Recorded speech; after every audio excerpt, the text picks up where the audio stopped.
10 years ago, I was getting ready to be ordained the first time as a deacon in the United Methodist Church, and we had to go to a training in San Antonio, Texas. Now, back then, I had not traveled a whole lot, especially in different parts of our country, much less world, and I had not encountered a lot of people that were different than me. I grew up very churched, and God and Jesus and the Holy Spirit, they've been a part of my life as long as I can possibly remember. But I went to this conference in Houston, Texas, and I've always been taught that people of other faith traditions were wrong, that they were bad.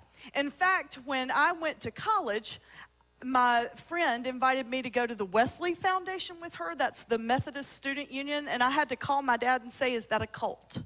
I'm like, "Daddy, what are the Methodists?"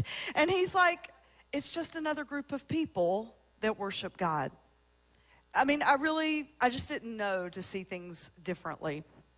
And so when I went to Houston to this conference, I got in a cab, and the cab driver was of a Muslim. And he asked why we were there. We told him we were there to attend a conference. And he asked what conference, so then we got in the whole story that we were going to be pastors, and so we had to get past the whole woman thing. He's like, "Women can be pastors in your faith?" And I'm like, "Well, in the Methodist tradition, yes, we can. We believe that Paul was writing to a very specific group of people, and in that church, there was a group of women that were raising up a lot of stink. They were pot stirrers, and so when Paul said, 'Women be silent,' he really meant it. He wanted that group of women to be silent, but not all women everywhere. Paul's disciples were women. Some of Jesus's disciples were women. It was a different period of time back then." So I explained that to him, and he said, "Oh, okay."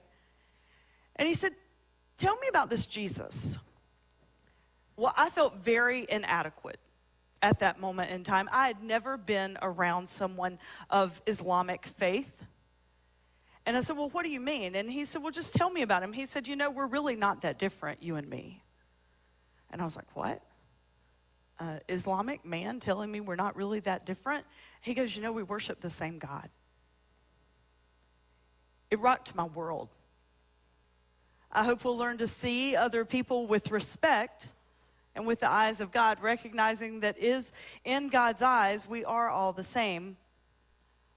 But I also know that Jesus came for the transformation and the salvation of humanity.